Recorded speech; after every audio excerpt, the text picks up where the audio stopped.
Now, we started this team in our night vigil. I will make it. I want you to say to yourself, you will make it. I will make it. If you're sure, then say it convincingly that I will make it. I will make it. Every one of us, we desire to make it. Is that true? Yes. Every one of us, we aspire to make it. Whatever it is, we want to be successful.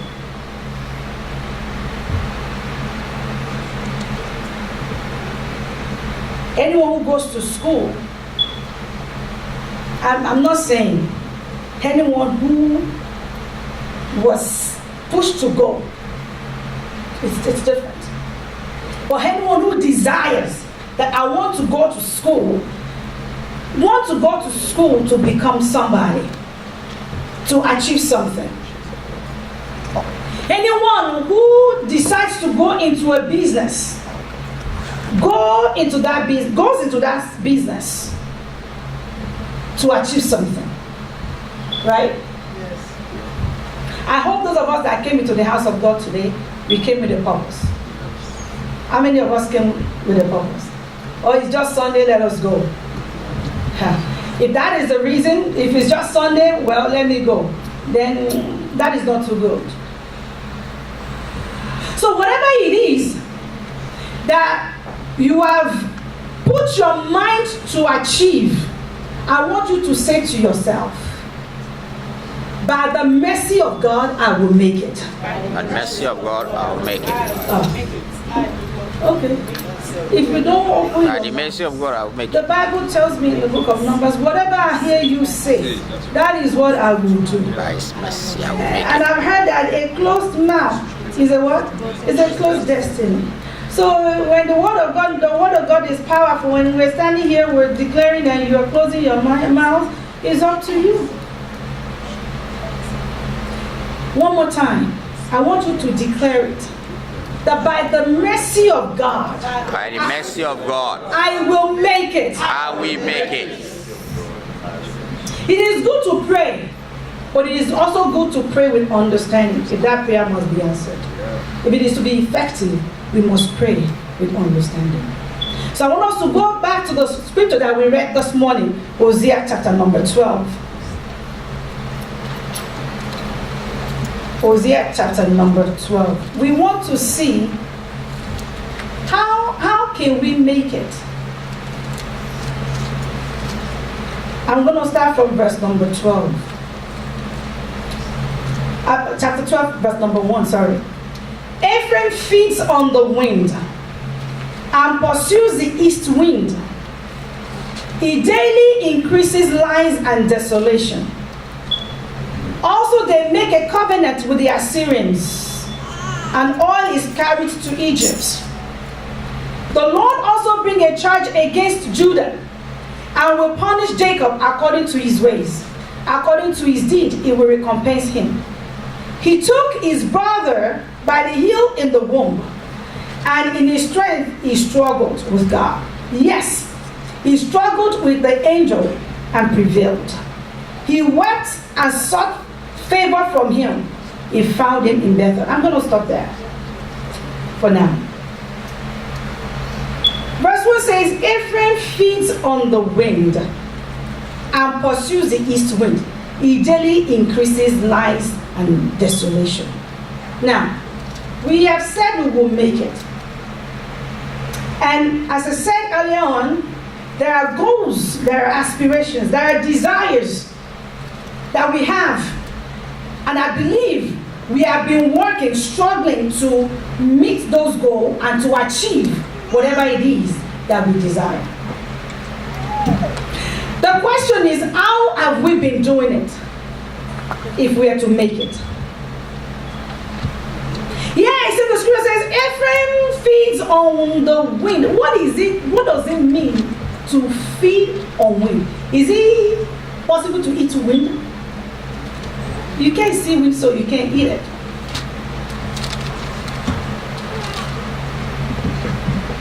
And the east wind. Do you see wind to run after it? No. But may I tell you, sir and ma'am, everyone listening to me, may I say to you, when you set out to achieve success by yourself, you are feeding on the wind. When you set out to achieve success by yourself, when you rely on men to help you, guess what you're doing? You are pursuing east wind. As a matter of fact, it's better to even pursue wind. Just say wind. But when you are now talking about east wind is a destructive one. You don't even want to go there. But when you rely on yourself, when you rely on your strength, when you rely on men for you to make it in life, you are feeding on wind and you are pursuing east wind. For those of us that are familiar with the scriptures, we know who Assyrians are to the children of Israel. We know who Egypt is to the children of Israel. They were under slavery in Egypt for so many years. But guess what? They carry oil to Egypt, seeking help from Egypt, where God had delivered them.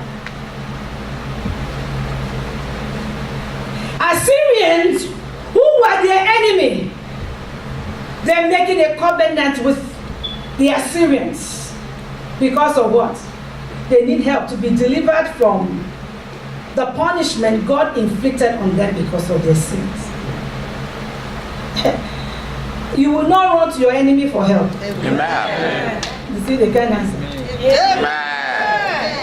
I will not run to my enemy for help. I will not run to my enemy for help. First of all, if God is the one dishing out punishment for you, who is going to help you? No one. If God is the one telling you, child, get yourself straight, who is going to help you? No one. So now if you, instead of you turning to him and say, okay, daddy, I am sorry, here I come, forgive me. You know, hey, Egypt, you are the one who can help me. Everything you have, you give it to, come. I want to make an alliance with you. Come and help me fight the one that God has sent to you. You are pursuing his wind. Guess what? Egypt said, okay, come, I will make alliance with you. Come. And then it will turn against you. That's what Egypt will do. Anytime we try to make it ourselves, without the help of God, without relying on him, without seeking his favor, guess what you're doing? You are feeding on him. Because you can never catch it. Can you catch wind? You cannot. You can never catch it. Children of God, why is it that we who were redeemed, who are called the children of God, we run to the system of the world for help? If there was help there, why did you run to God in the first place? If Egypt could help them, why did they cry to God, God deliver us from this slavery, from this taskmaster? Egypt could not help them. They called to God, he delivered. Now, they turned against God. They said, okay, don't worry, don't worry, I will beat you, but I will not forsake you. Now when he's dealing with them, they ran to Egypt. People of God, stop running to the system of the world because he will not help. Yeah. If you're a child of God, you are heaping problems upon problems if you do that.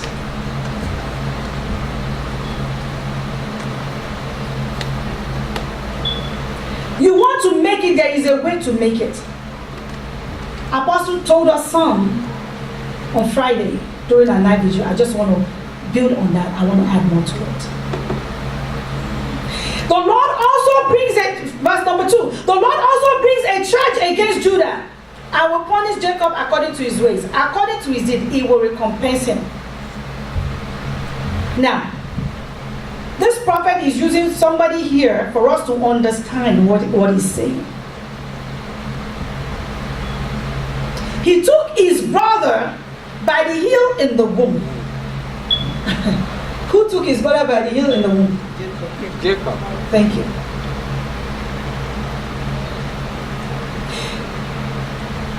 Have you had struggles in your life?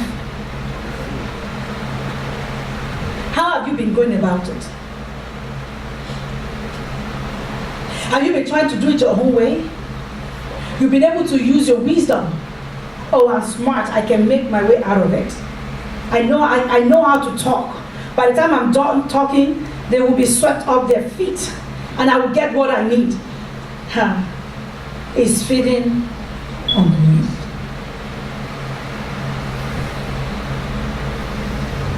Hosea makes us to understand here that even if you are as determined as Jacob, it's still a failure if you try to do it yourself. Jacob, from the womb, this man is so determined to make it in life. This life that I am going to make it. So he started to start his struggle from his mother's womb. We all know the story, don't we? Yes. After the Lord blessed Rebecca, and she now discovered that there's some discomfort in this womb. It shouldn't be this difficult. What is happening?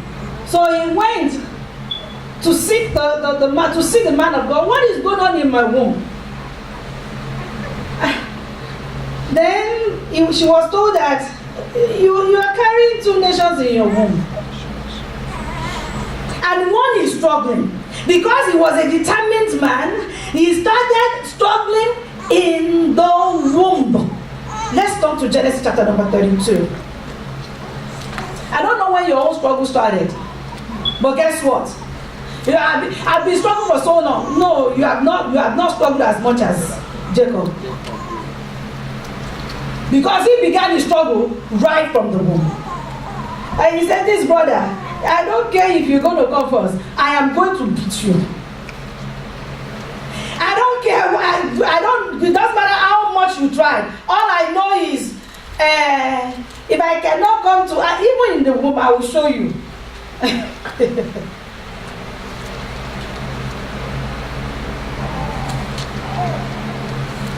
To the extent that even when they were coming, he held on to his brother's heel. He couldn't beat him out, so he held on to his heel. Look, I want to come first. This back like it's mine. I want to be the first one because I want to be the heir of this house. I don't know how you've been struggling, but I want to let you know that. Genesis chapter number 25. I'm going to start from 25-21. Now Isaac pleaded with the Lord for his wife because she was barren. And the Lord granted his plea. And Rebekah, his wife, conceived. But the children struggled together within her. He said, okay, no problem. From the womb he had been the first one. But Jacob said, hey, look, I'm going to take that birthright. And she said, if all is well, why am I like this? That means that boy, Jacob, even right from the womb, he's been troubling the mother. He's been troubling the mother right from the womb. So, and the struggle continued after they were delivered.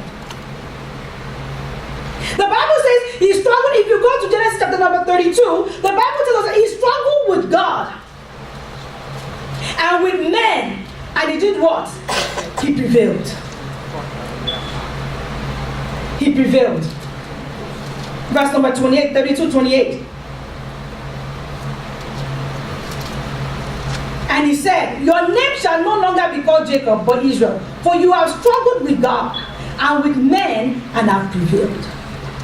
So, I struggle with God and with men. Yes, indeed, this man struggled. He struggled with his brother. He struggled with his father. He struggled with his wives. He struggled with his father-in-law. Struggle all through his life. Did he get him anywhere? No. He was getting from fire pan to fire. This man, he was a man of covenant.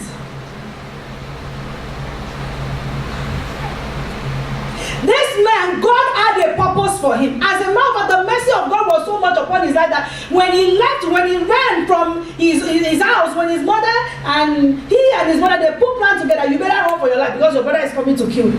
When he was going, the Lord met him. He spoke to him. Don't worry, I will prosper your way. That is how much God loved this man, but he still didn't get it that I cannot do it by myself.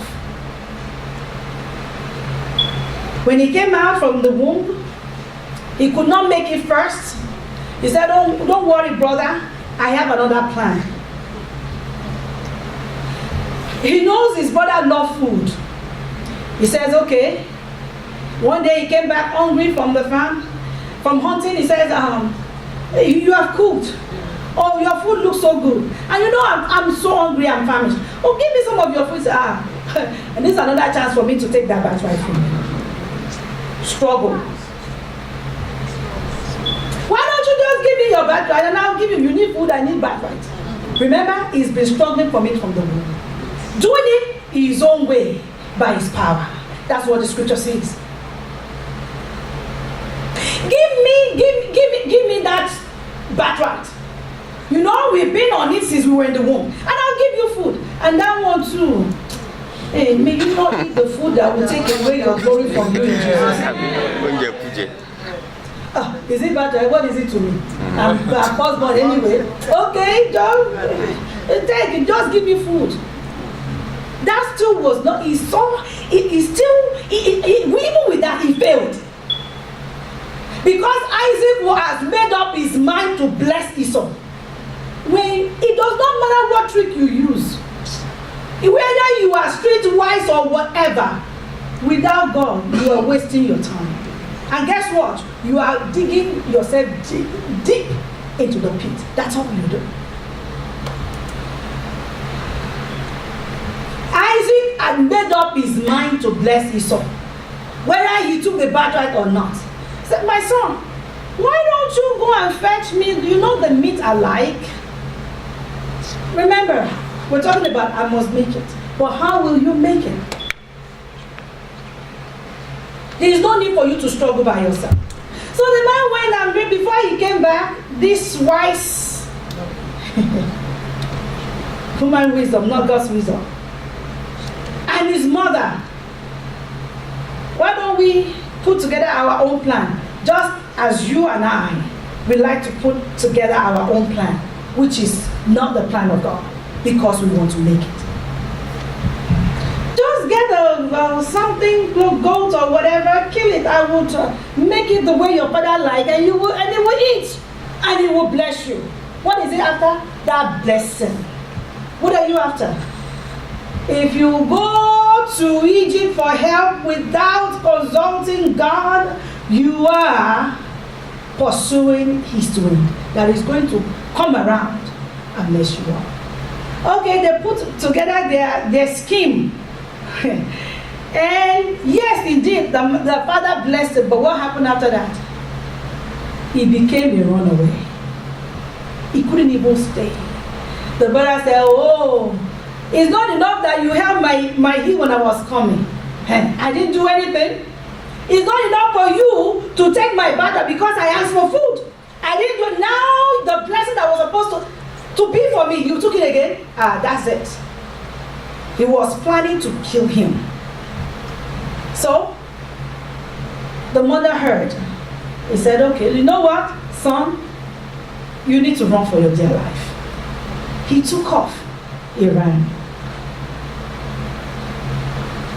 On the way, God spoke to him.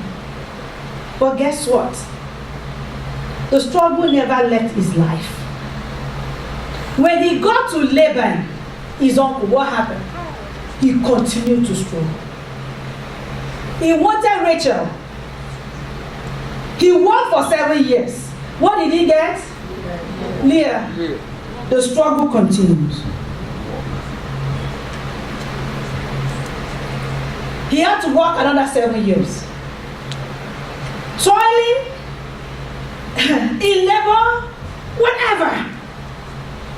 He had to work another 7 years to get Rachel. He got Rachel. Now he said, I think I am blessed. I want to leave. Now, go back to where I came from.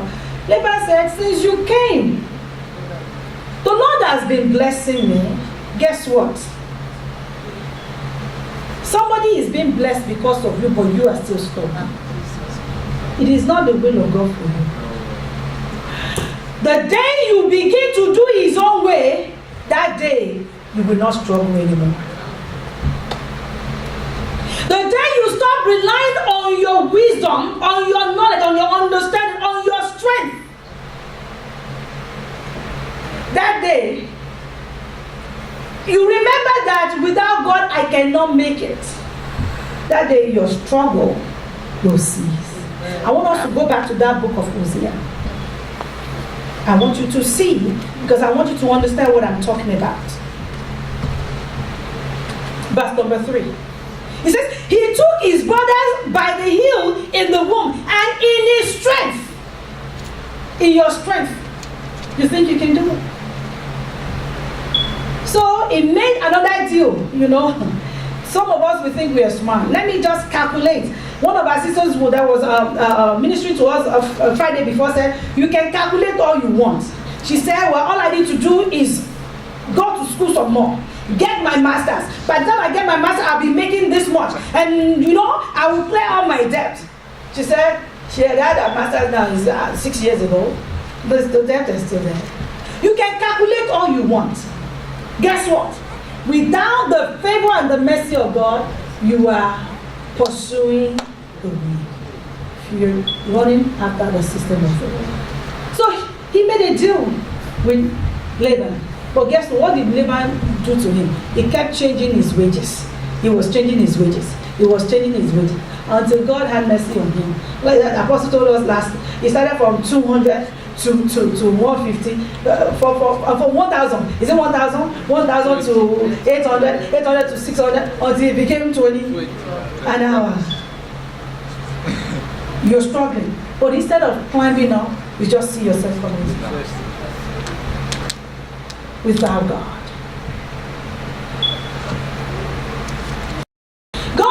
God would interject because He loves us. He loves us so much. He would interject, He would speak, He would talk, He would direct. But God have mercy on us. We take His mercy for granted.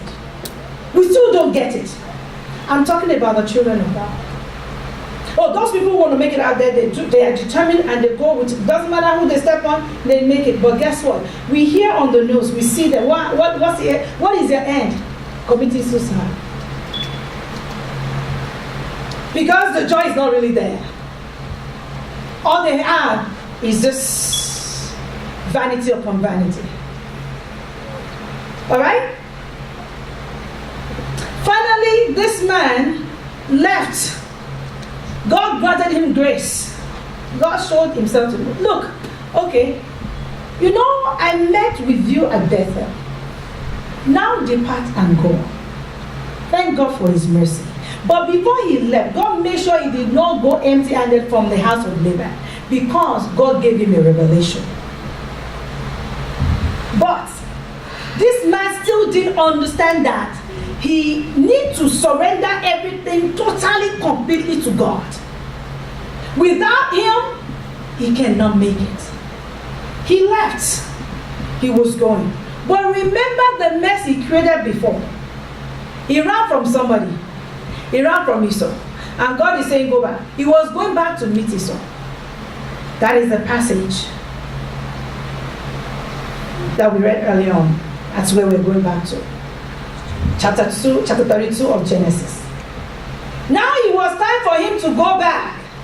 He remembered, hey, when I was trying to do it myself, when I thought I was smart, when I thought I could swindle, when I thought nobody can catch up with me, when I thought I can do overtime and what did Apostle call it last Friday? Every time, anytime. And now it catches up. What am I going to do? May I announce to you today that the merciful God is still there. You can turn to him. Even if you have created a mess that you don't know how to come out, that merciful God is still there for you. And you can still make it if you know how to turn back to him. Now let me show you this man. And I want you to see yourself in the life of this man. Christian, this is what we do. Now let's go back to Genesis chapter number 32. I want to read some verses so we may have understanding. So you see yourself, I see myself in the mirror of the Word of God. Now, the reality set in. I'm going to meet Esau.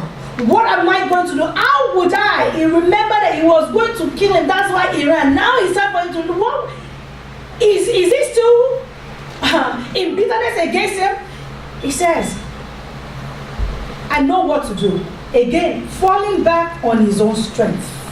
Let me read from verse number 32. So Jacob went on his way, and the angels of God met him. When Jacob saw them, he said, this is God's camp. And he called the name of that place Mahanaim. Camp of God, camp of man. That's what that means. Double camp. But that still didn't wake him up to say, okay, since he's here, let me do it his own way first. No. He first of all relied on his strength and on his wisdom. Verse number 3. Then Jacob sent messengers. So he thought, okay, now let me see what I can do. Send messengers before him to Esau his brother in the land of Seir, the country of Edom. And he commanded them, saying, speak thus to my lord Esau. Thus your servant Jacob says, I have dwelt with Laban and stayed there until now. I have oxen, donkeys, flocks, and male and female servants I have sent to tell my lord that I may find favor in your sight. Then the messenger returned to Jacob, saying, we came to your brother Esau, and he also is coming to meet you. Guess what? Not alone. And 400 men are with him. What happened next to him? So Jacob was greatly afraid and distressed, and he divided the people that were with him and the flocks and herds and camels into 2 companies. What happened? When he remembered, Esau, I'm going to meet Esau. Guess what? He saw the angel of God. What should he have done? He should have fallen on his face and said, God, I know I messed up there. I need your help. But guess what? I got this. Let me take some choice animals. Let me take some gifts. Let me send these ahead to appease him. Maybe. Let me appease him. But then when the people he sent came back and they said, hey, you know, you are not even going to him. He is coming to meet you. He's not coming alone. He has 400 men with him. He said, okay, it's finished. What will I do? Who is going to help me? Still relying, still trying to figure his way out. People of God, you can't figure it out. No. You don't have the answer. You don't know the system. You think you know it, you don't know it. He thought he knew Esau because he was still basing everything on what happened then. So he thought he took all the blessings, but the Lord had blessed Esau too. He had no idea. He thought he was wise. No. People of God, you think you are wise. This is a covenant man. It does not matter who you are.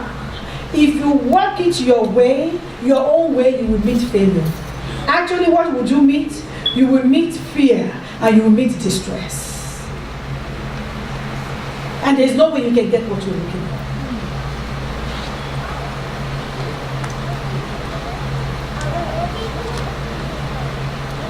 So the next thing, he divided everything that he had. We're going to read the scripture so you understand.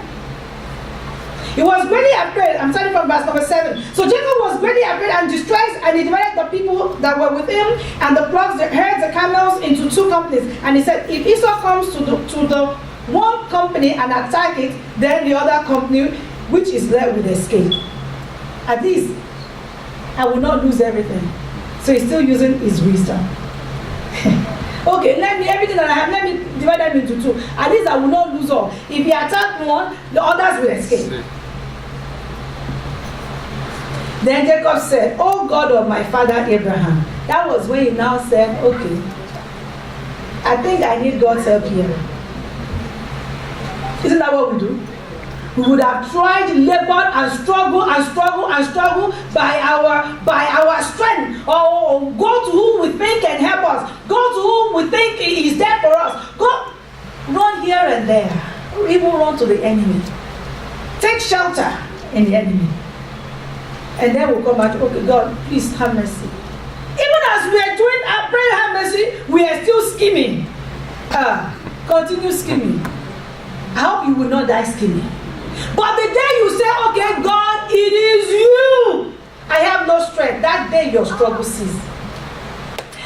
Then Jacob said, oh God of my father Abraham and God of my father Isaac, the Lord who said to me, return to your country and to your family, I will deal well with you. I am not worthy of the least of all the mercies, and all the truth which you have shown your servant.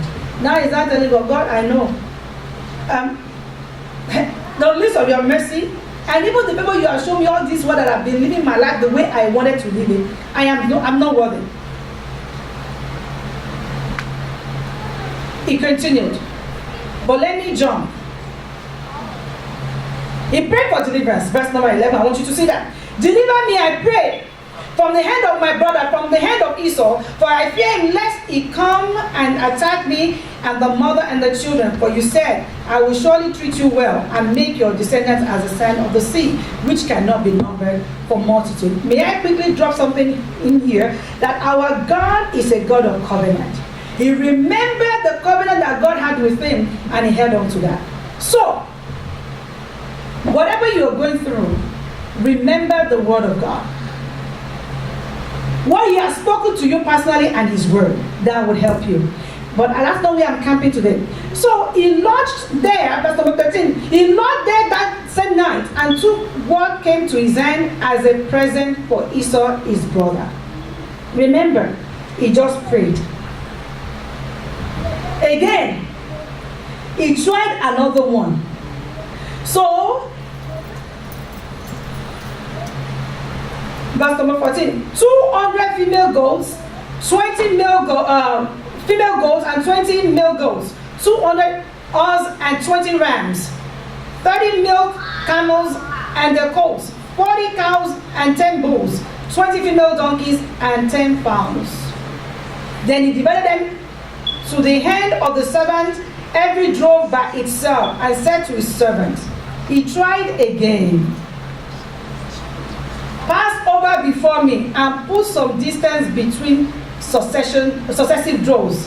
And he commanded the first one, saying, when Esau my brothers meet you and ask you, saying, to whom do you belong? And where are you going?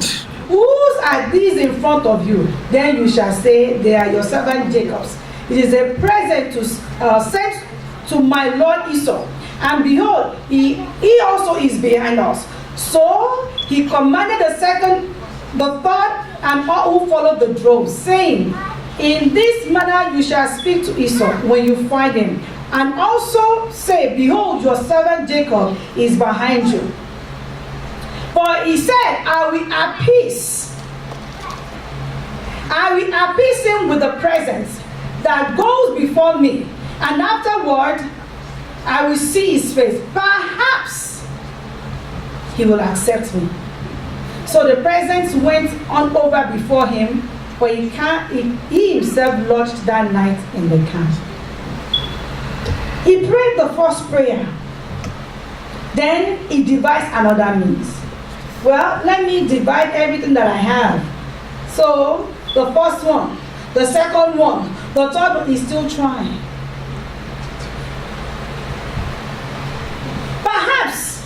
He wasn't sure. Maybe this would appease him.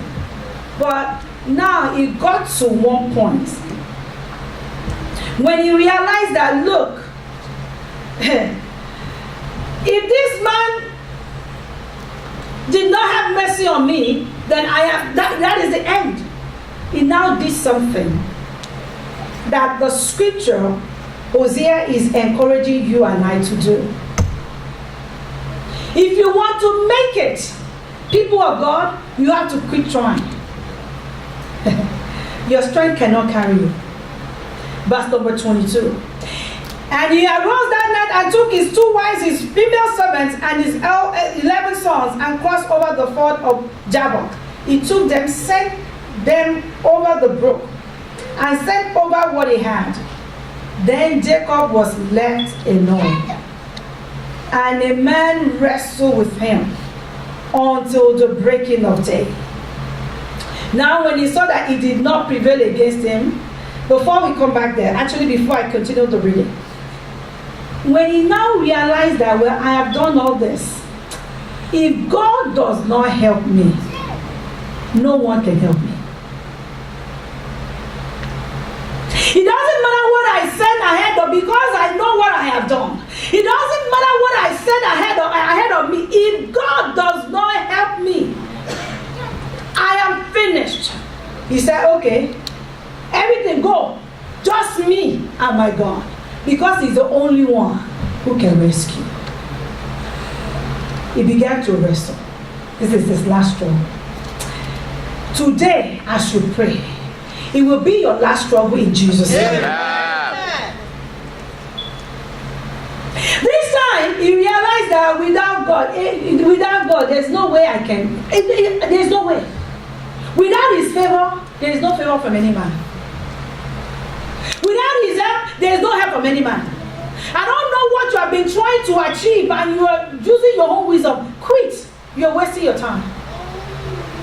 You're feeling on wind, and if care is not taken, you are even pursuing his wind. But the moment he realizes that, God, you are the only one who can help me here, he turned to God. Hey, I am my creator. Hosea makes us to understand what happens. Hosea 12, verse number 14. Hosea 12:14. Let's go back. So we may understand that we cannot do anything by ourselves. Whether it is your sin that has brought you into the situation that you are in, it does not matter. The one whom you sinned against is the one that you go back to and say, forgive me and have mercy. Whether it is the enemy that is pursuing you, it makes no difference. He is the only one that can rescue you, deliver you from struggle. Verse number 4. Yes, he struggled with the angel and prevailed. I said, okay. Is it possible to struggle with God and prevail? I'm like, okay, what does the Bible mean when it says he struggled with God and prevailed? Can anybody wrestle with God and prevail? No, it's impossible. You cannot wrestle with your creator. But what the scripture is saying here, I want you to understand in verse 4 of this chapter. He wept and sought favor from him. He found him in Bethel. He said, hey, you will not go. This is my last struggle, but I'm doing it right. Father, I need your favor. This angelic being, you will not go anywhere. Even in the daybreak. I just said, let me go. The day must not, let it break. You must have mercy on me. I need your favor, because if you don't grant me favor, it doesn't matter what I've said ahead of me to meet my brother, that I will not find favor in his sight. So I need your favor first, so I may secure the favor of my brother. The moment he realized that, I'll join that with verse number 6, because what the prophet is telling the people of Israel is, so you, by the help of your God, return. People of God return to him. Without him, we are nobody.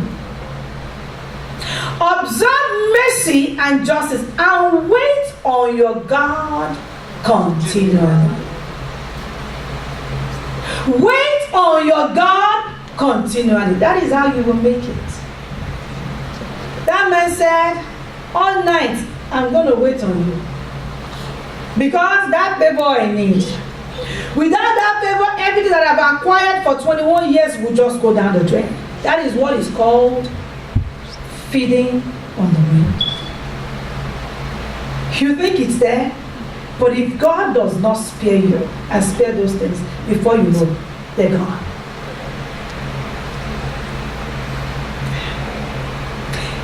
You realize that without him, without the favor of God, if God did not go ahead of him to meet Esau, 21 years of labor will just vanish. So you wait on him continually that night. God, I need your mercy. God, I need your favor. God, go ahead of me. I am tired of struggling. Why don't you come to my aid?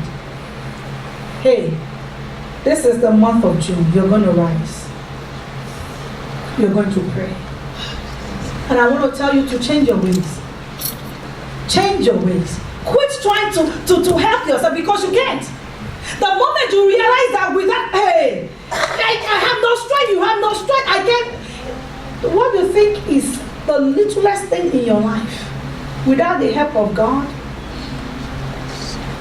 it will become like it's a mountain. Yeah. It will look to you like it's a mountain if it does not help you. I don't know how far you have been running. I don't know since when you have been struggling. As I told you before, you cannot struggle as much as Jacob struggled. His struggle started from the womb. Okay, let's say your trouble also started from the womb. Maybe the enemy has seen your glory and has been pursuing you from the womb.